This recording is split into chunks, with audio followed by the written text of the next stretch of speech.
Prenons un enfant. Comme Mbandaka. S'il est dans la maison de son papa, il va se sentir à l'aise. N'est-ce pas ça?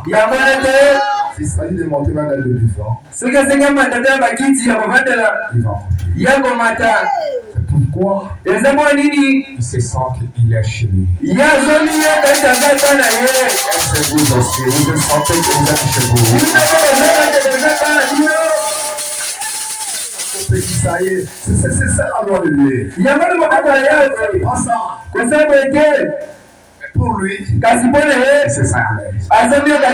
Il est chez lui. C'est pareil à un enfant de Dieu. Pour cette raison, David le disait, je suis dans la joie. On me dit, dans la maison de l'Éternel. Une maison, pas le royal, mais la joie de la vie, c'est une pas de cette palais royal. C'est trouvé dans la joie de la vie, c'est trouvé où? Dans la maison de l'air.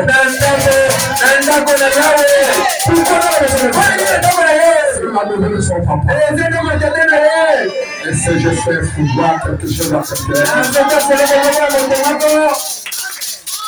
il savait que dans la maison, mon papa, il voulait sortir à l'air. Il aura le consommation. Alléluia. Amen. Il est déjà là. Il faut qu'il s'attire de la diète dans la combatata. C'est qu'on a commenté là-bas, il va dans l'économie. Moi, c'est la loi de Dieu. Attends, ici, il y a un papa, il va dire non, oh, c'est pas la carapace, il faut aller à ça. Le loco est d'accord, tu vas dire, on va le mettre avec un bar à bacasse. Comment t'attends? C'est la loi de Dieu. Alléluia! Amen. Là, c'était loi-là. Un enfant de Dieu. Qui est passé de la mort à la vie. Il va se réjouir. Il va se faire la maison de l'Éternel.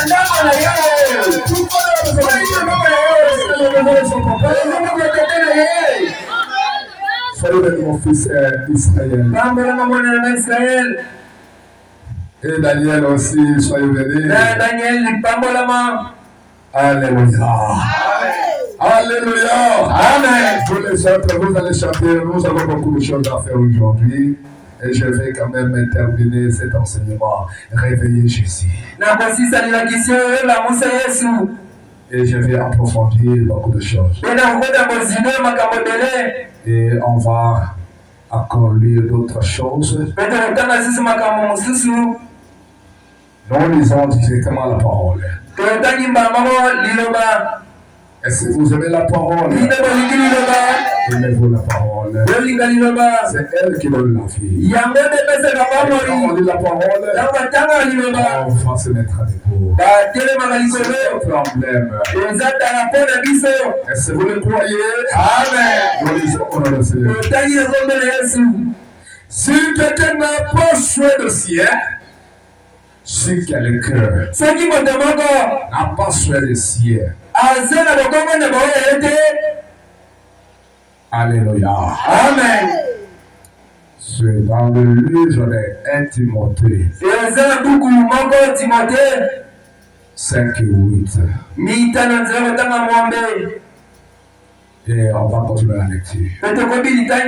Si quelqu'un n'a pas soin de ciel, principalement le sein de sa famille, il a relié la foi à Wangani Kondi.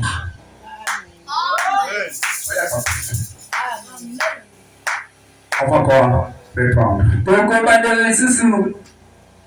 Si quelqu'un n'a pas choisi le ciel, Et principalement, que c'est de sa famille. Il a relié la foi. Et il est plus très fidèle. Aleki ata mozangi kondima. Azali plus que païen. Alléluia. Amen. Dieu de la création. C'est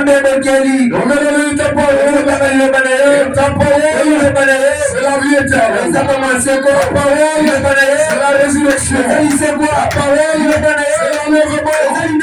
Quelques mots du chemin. Et c'est qu'elle était belle. Et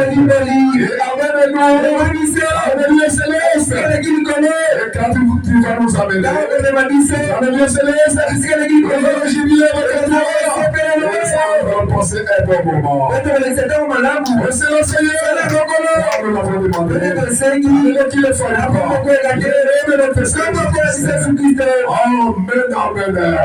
Amen. Amen. Amen. Est-ce que vous étiez là? Notre prédication, c'est réveiller Jésus. C'est réveiller Jésus. Et sous-sujet qui va réveiller Jésus. Alléluia. Amen. Qui va réveiller Jésus?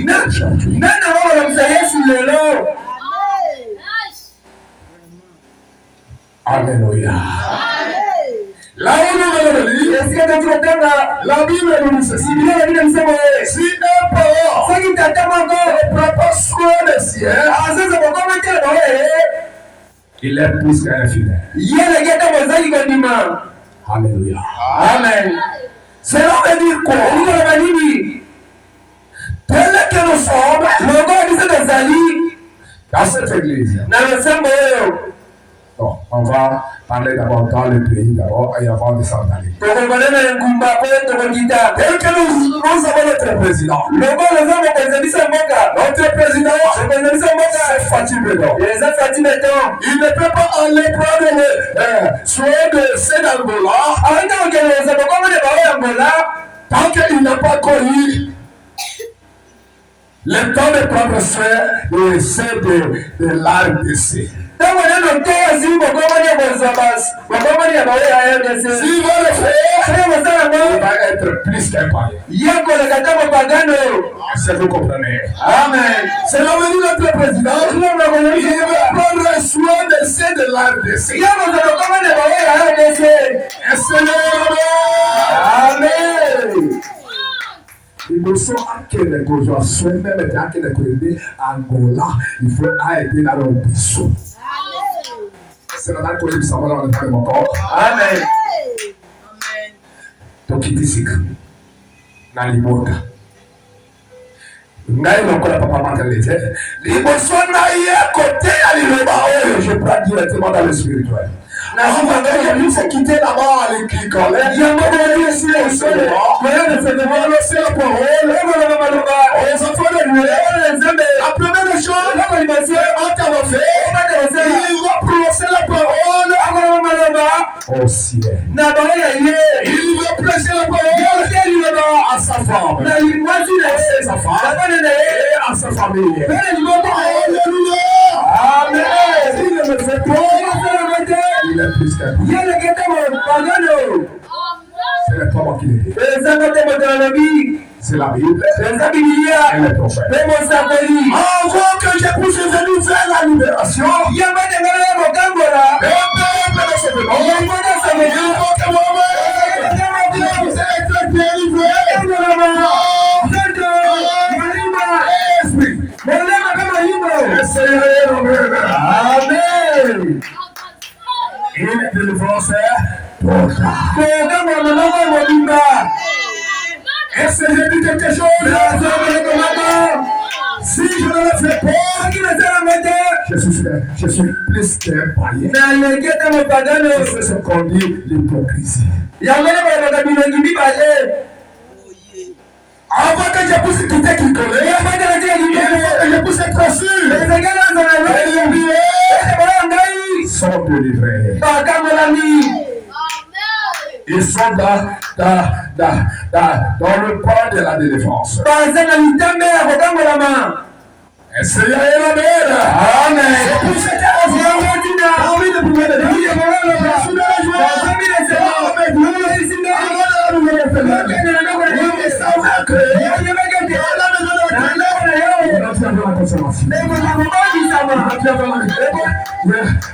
La connexion.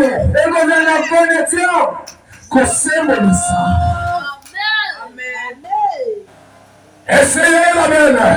Amen. Je prends le prophète.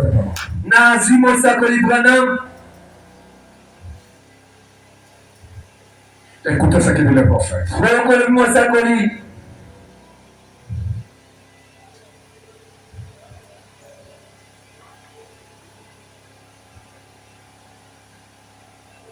Paragraphe, les trônes, paragraphe 118. Ngwende zelokotanga mokama na tuku na zomi na mwambe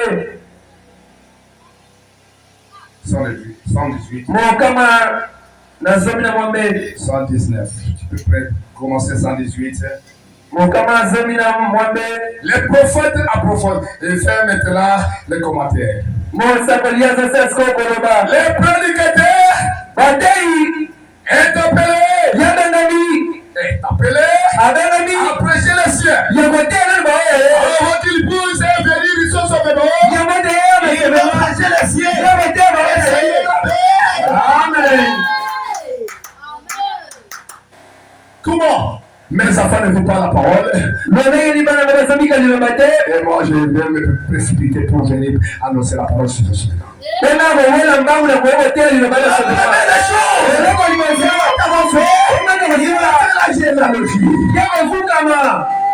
Pour ta prière, pour demander la miséricorde à sa femme et à ses enfants. Et vous entrez dans la délivrance. Est-ce que vous comprenez?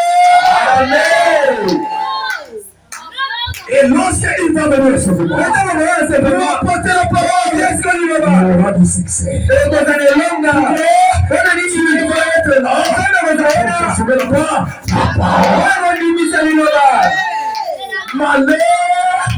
Malheur, au prédicateur, au pasteur, il ne veille pas dans leur foyer. Il faut veiller. D'aller apporter la parole. Il n'est pas censé. Dans votre famille. C'est votre famille. Se porte bien par la parole. Essayez la même. Amen. Amen.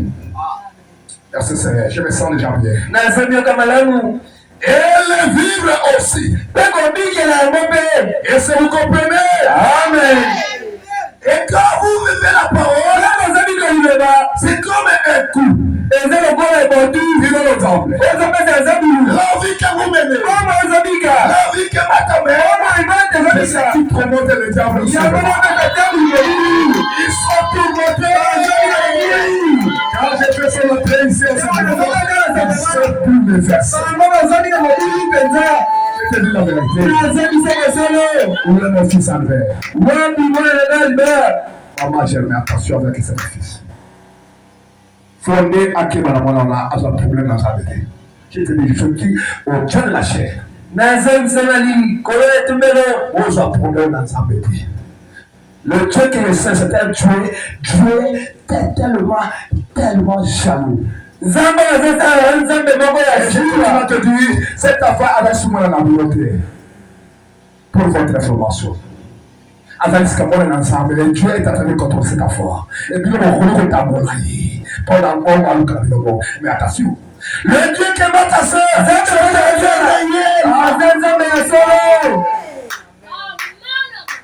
Alléluia. Amen. Je maintenant cet effort.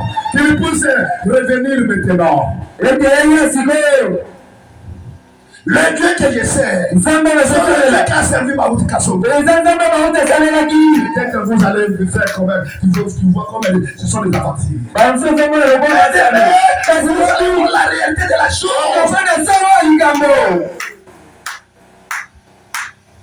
On se trouve en mer. Et Dieu est en train de me réprimander pour cet enfant. Et vous allez laisser l'enfant comme ça. Quand vous regardez, qu'est-ce que tu vois? Il faut jeter un handicapant. Il va me révéler ses enfants. C'est des enfants. Appelez Maman. Veillez à ces enfants-là. Et les enfants ne sont dans les pouces pas et c'était quelque chose. J'étais là, handicapant. Alléluia. Amen. Et la nuit, cet Dieu-là est venu encore me dire pour cet enfant. Amen. Mais vous, les parents, vous ne voyez pas. Dieu est jaloux. Et quand il le plaît, il va contrôler la personne. Est-ce que vous comprenez? Amen.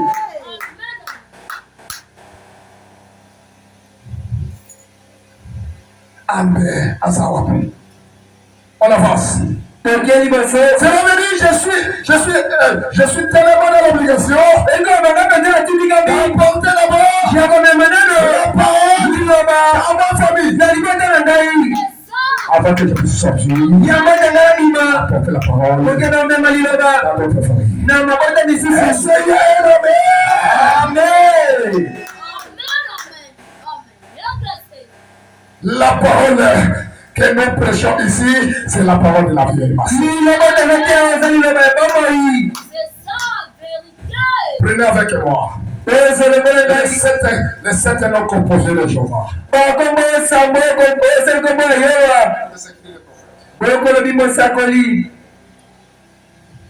Ce serait de l'égoïsme.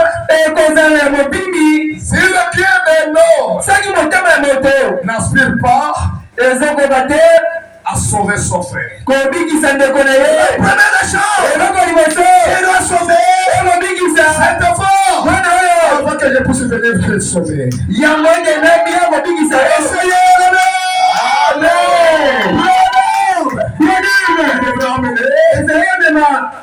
Les gens à lui croire.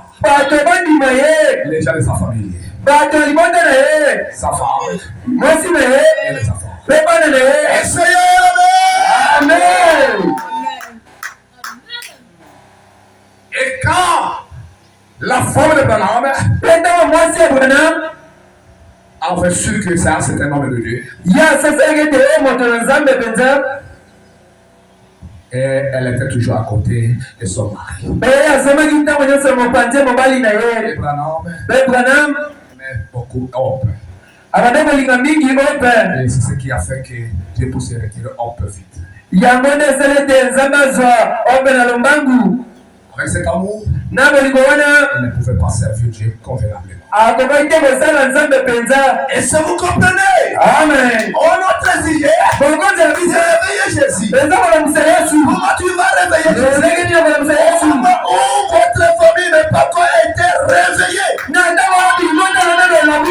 vas venir réveiller notre famille. La première chose, je vais faire la généalogie. Passager le mot. Et de ma femme. Et de mes enfants.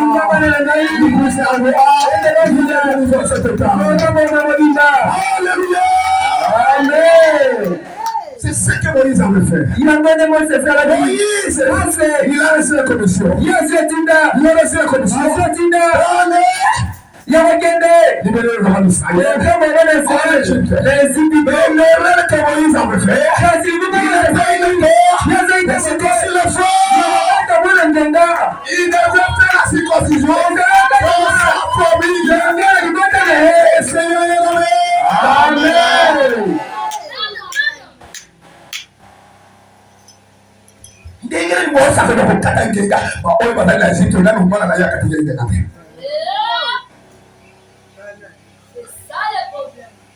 Est-ce que vous comprenez? Amen.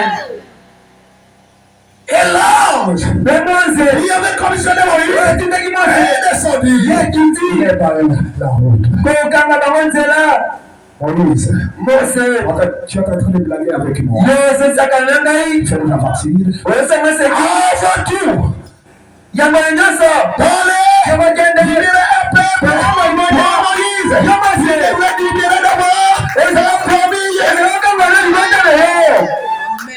je vois la famille là. Et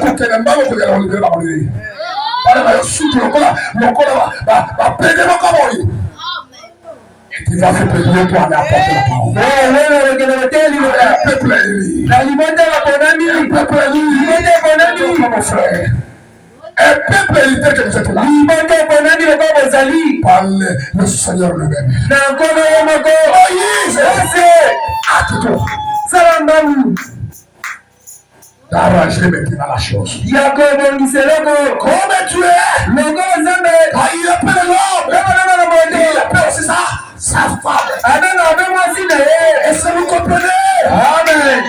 Et la femme, a regardé. Qu'est-ce que se passe? Quoi encore?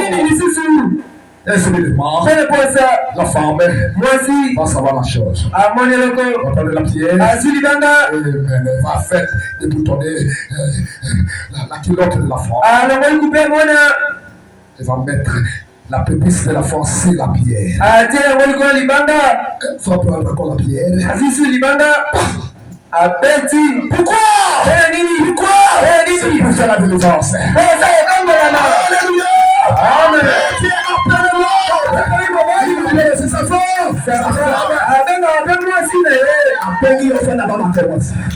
Maman Sarah, avec lui, on fait d'abord.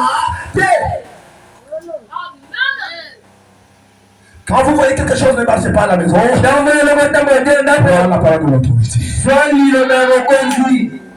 Prends la parole de l'autre.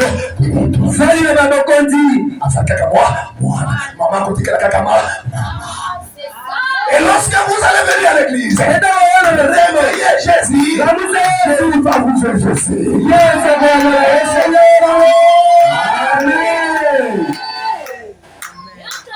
Obéissez tout le malheur. Maintenant, on peut connaître ça. Yesu etala makambo na ngai na mwangisi kitisa sikamoto kitisa moto la kamote na pela pamba zambe akotisa Bwana. Bana na yo nyamu. Bana nyamu ndenge nile kokotea moto na soba awa ayako na moto motema.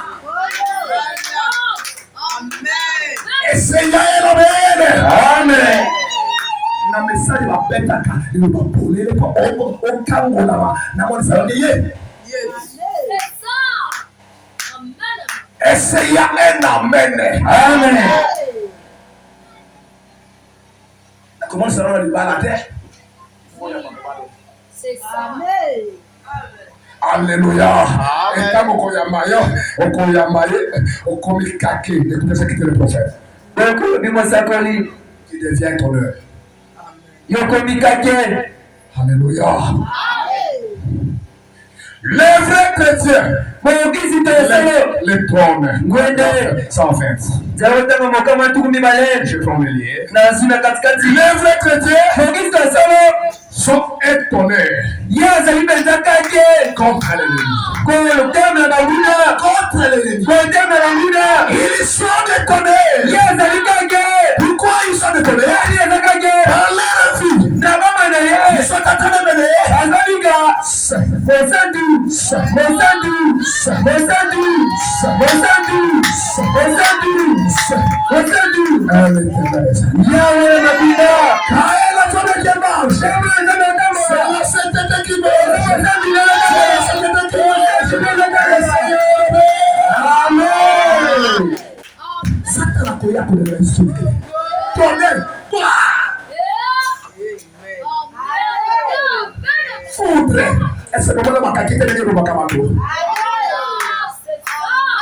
J'ai vu ça une fois à l'école en Gombe. Et papa, mon pas foudre. Na mwana kia ngombe na kwatena ngombe. Londemwe bunaitwa. frère. Vous êtes étonnés. Vous êtes gagnés. Amen. Votre vie. Vous êtes étonnés. Vous êtes gagnés. Essayez de Amen. Vivez la vie de la parole. Vivez la parole de ma sœur. La route est sans venir à mon nom. Je serai. Ce sont les véritables chrétiens. Ce sont les véritables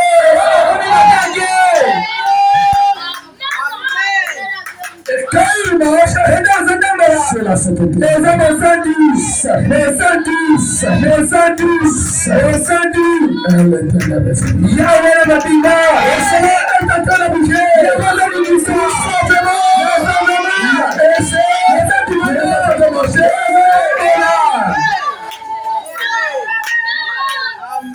Alléluia. Amen. Ici, on ne développe pas les chrétiens. On va te montrer la vérité. Bonne chose. La vérité. La fausseté. Alléluia. Amen.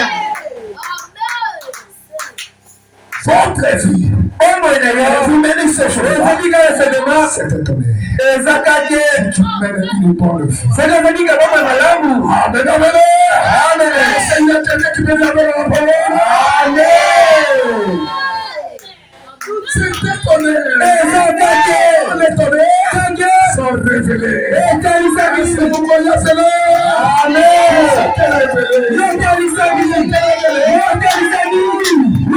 Dans le monde. La manifestation de Fils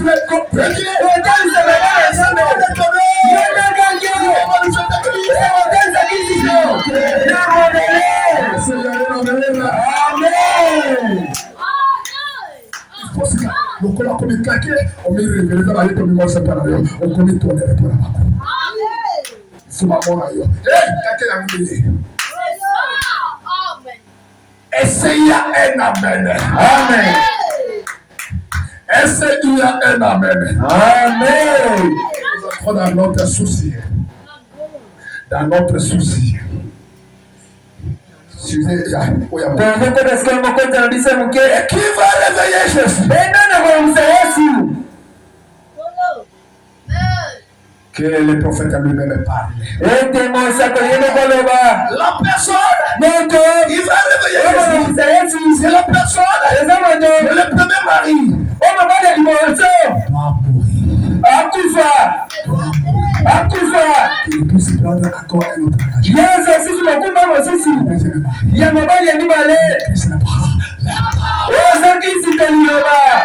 Alléluia. Amen.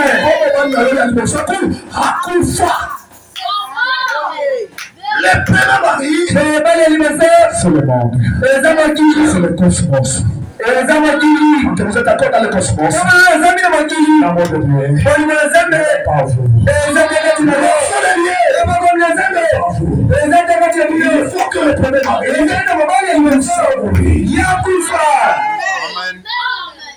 lorsque le premier mari vous n'êtes pas d'accord avec notre engagement. C'est maintenant à réveiller ces Jésus-là. Mais il y en a dans le confusion et à l'émotion. On s'accorde à vous d'aller au collab, ça sera hier, ça collab, il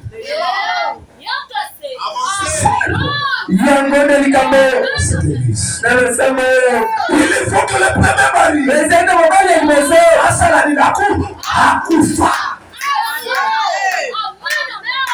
qui va réveiller Jésus? C'est la personne qui a fait mourir le premier mari. C'est la personne il le fait. Non, moto ya kufera ni kako ya kuna wale ya sika Yesu Kristo leo. Sika Yesu amalobeke la musanga na makambo nayo. Opepo wala zaliko ya na komola ya Yesu chez le côté. Pourquoi Yesu le tient tout pour puissant.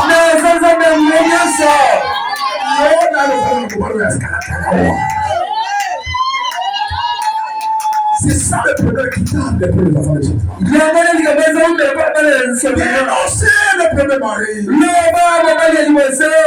Qui pousse les copains dans l'échec. À votre avis, il ne t'aime pas. À partir d'aujourd'hui, ne me touche pas. Ne me touche pas. C'est même pas de me toucher. Non, c'est même pas de me toucher.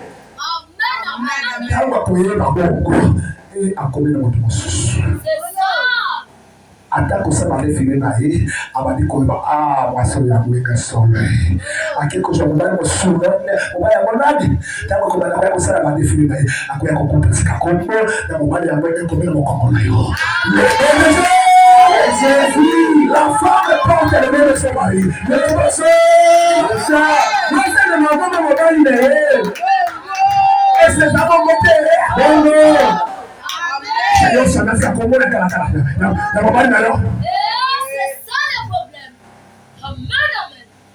Il faut changer ce Kakomo. Et c'est le nom de la combo. Pour te tuer. Pour te zambé. Pour te tuer. Yaya de la haie. Pour te prier. La maman de la. Qui ne la voyait de la main. Qui va prier. Qui ne la voyait de la main. Qui va prier. Qui ne la voyait de la main. C'est le Jésus. C'est ça ma vie. Amen. Yesu ayalulayo ile manabote na hii.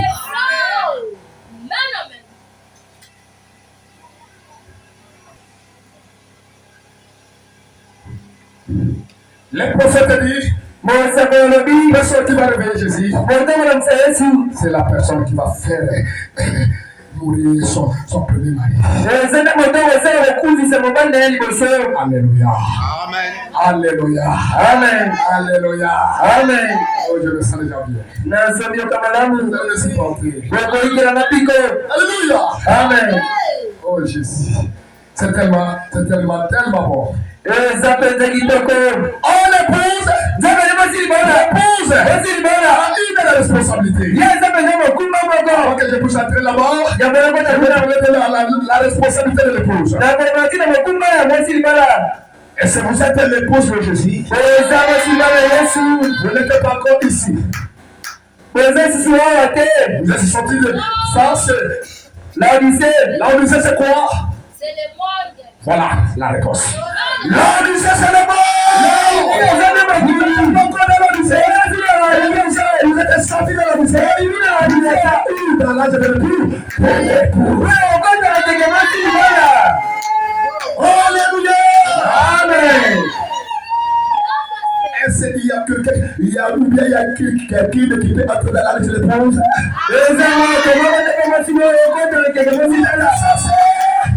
L'épouse était censée est sorti de l'Odyssée. Est-ce que vous allez poser la parole? C'est que vous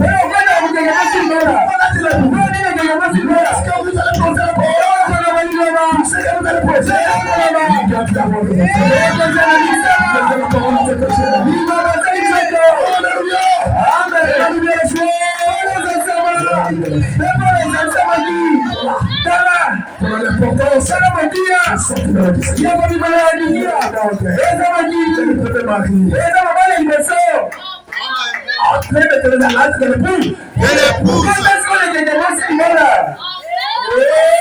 et lorsque vous allez entrer dans la vie, vous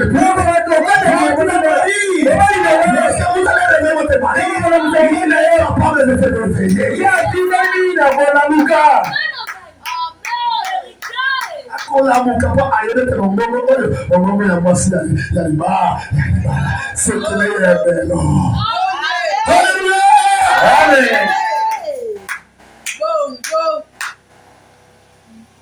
Oui, chérie. Oh, mais la tempête arrive. Tu ne l'informes pas.